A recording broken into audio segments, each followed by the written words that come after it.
भारत में हर दिन corona virus के मामले लगातार बढ़ रहे हैं। स्वास्थ्य मंत्रालय द्वारा जारी किए गए ताज़ा अपडेट के अनुसार देश में कोरोना संक्रमितों की संख्या 33,10,235 हो गई है। पिछले 24 घंटों में कोरोना के 75,760 नए मामले सामने आए हैं, जो कि अब तक के सबसे ज्यादा मामले हैं।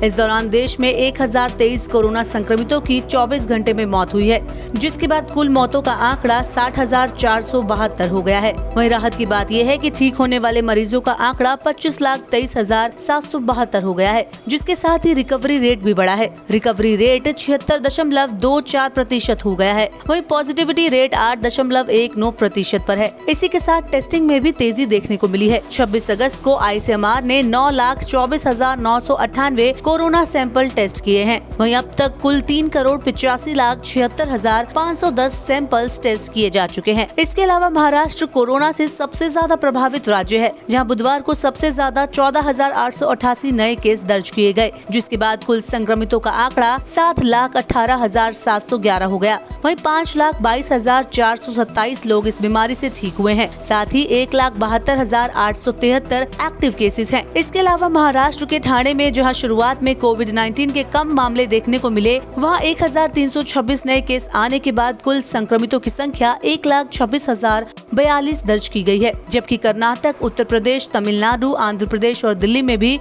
नए मामलों में बढ़ोतरी हुई है। कोरोना वायरस के बढ़ते संक्रमण के बीच एक तरफ जहां वैक्सीन बनाने को लेकर सकारात्मक खबर सामने आ रही है, तो वहीं एक परेशान करने वाली खबर सामने आई है। एम्स के विशेषज्ञों ने बुधवार को कहा है कि कोविड-19 न केवल फेफड़ों पर बल्कि शरीर के करीब सभी अंगों पर प्रभाव डालता है और प्रारंभिक लक्षण छाती की शिकायत से बिल्कुल असंबंधित हो सकते हैं। देश में बढ़ते कोरोना वायरस के संक्रमण के बीच बड़ी हस्तियां लगातार इस वायरस की चपेट में आ रही हैं। इसी बीच केंद्रीय मंत्री कृष्ण पाल गुर्जर कोविड-19 से संक्रमित हो गए हैं। उन्होंने ट्वीट कर इस बात की जानकारी दी। उन्होंने लिखा, स्वास्थ्य संबंधी दिक्कतों को गंभीरता से लेते हुए मैंने कोरोना टेस्ट करवाया, जिसकी रिपोर्ट पॉजिटिव आई है। चिकित्सकों के परामर्श पर अब इलाज चलेगा। जितने भी लोग पिछले दिनों मेरे संपर्क में आए, कृपया वह कोरोना टेस्ट करवा लें।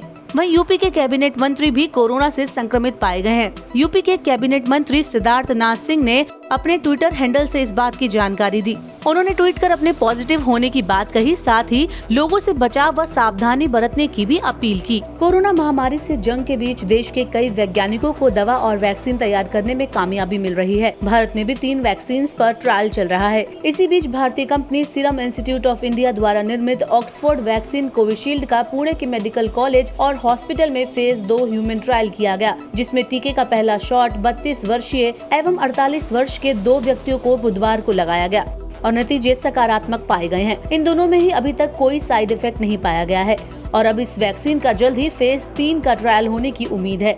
कोरोना वायरस महामारी के दौरान जहां स्कूल, कॉलेज और लोगों को सामूहिक तौर पर इकट्ठा होने की मनाही है, ऐसे में गुरुवार को मुहर्रम का जुलूस निकालने को लेकर सुप्रीम कोर्ट ने बड़ा फैसला किया है। सुप्रीम कोर्ट ने एक याचिका पर सुनवाई करते हुए मुहर्रम जुलूस निकालने की इजाजत देने से इनकार कर दिया है। कोर्ट ने कहा कि अगर हम इसकी इजाजत देंगे तो देश में अराजकता फैलेगी और फिर एक समुदाय विशेष को कोरोना फैलाने के नाम पर निशाना बनाया जाएगा, जो कि सुप्रीम कोर्ट नहीं चाहेगा। कोरोना वायरस के संक्रमण के खतरे को देखते हुए बीते दिनों अदालत ने अपने कामकाज के स्थगन की अवधि को 30 सितंबर तक बढ़ा दिया था। वहीं अब दिल्ली हाईकोर्ट की 5 पीठ 1 सितंबर से अदालत के अंदर से पहले की तरह मामलों की सुनवाई करेगी। ये 5 पीठ रोटेशनल बेसिस पर काम करेंगी। बाकी बेंच वीडियो कॉन्फ्रेंसिंग के जरिए ही मामलों की सुनवाई करेंगी। कोरोना वायरस के बीच त्योहारों को मनाने को लेकर सरकार गाइडलाइंस जारी कर लोगों से नियमों का पालन करने की अपील करती रही है। कोरोना महामारी के बीच राजस्थान में गहलोत सरकार ने एक बड़ा फैसला किया। राज्य में 7 सितंबर से सभी धार्मिक स्थल खुल जाएंगे। मुख्यमंत्री अशोक गहलोत के साथ कोरोना को लेकर हुई मीटिंग के बाद ये फैसला किया गया। जारी निर्देश के मुताबिक सभी श्रद्धालु मास्क लगा कर आएंगे और सोशल डिस्टेंसिंग के साथ भगवान के दर्शन करेंगे। समय समय पर इन धार्मिक स्थलों को सैनिटाइज भी करना होगा। इसी बीच कोरोना वायरस संक्रमण से जारी जंग के बीच अब जनजीवन पटरी पर लौटने लगा है। देश के विभिन्न राज्यों में तमाम चीजें खुल गई हैं। देश में अनलॉक 4 की तैयारी के बीच कई राज्यों में स्कूल और कॉलेज खोले जाने की योजना बनाई जा रही है। इसी बीच कर्नाटक सरकार ने डिग्री कॉलेज में 1 अक्टूबर से नियमित कक्षाएं शुरू करने की मंजूरी दे दी है। उप मुख्यमंत्री डॉक्टर CN अश्वत्थ नारायण ने बुधवार को इस बात की जानकारी दी। वहीं दक्षिण कोरिया में कोरोना वायरस का कहर अब बढ़ रहा है। 7 मार्च के बाद पहली बार यहां 441 नए मामले दर्ज किए गए। यहां कुल संक्रमितों का आंकड़ा 18,000 को पार कर चुका है।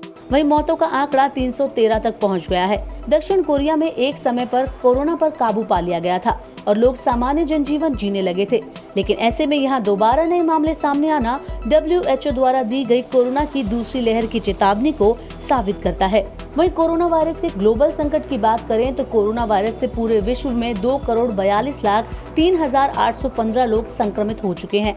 वहीं मरने वालों का आंकड़ा 8,26,380 पर पहुंच गया है। इसके अलावा अमेरिका सबसे ज्यादा कोरोना वायरस से प्रभावित देश है, जहां 58,23,685 कोरोना संक्रमितों की संख्या है। इसके अलावा 1,79,743 लोगों की मौत कोरोना की वजह से हो चुकी है। अमेरिका के बाद दूसरे नंबर पर ब्राजील है, तीसरे नंबर पर इंडिया, चौथे नंबर पर रशिया और 5वें नंबर पर साउथ अफ्रीका है। इसके अलावा पेरू और मैक्सिको में भी लगातार केस बढ़ते जा रहे हैं।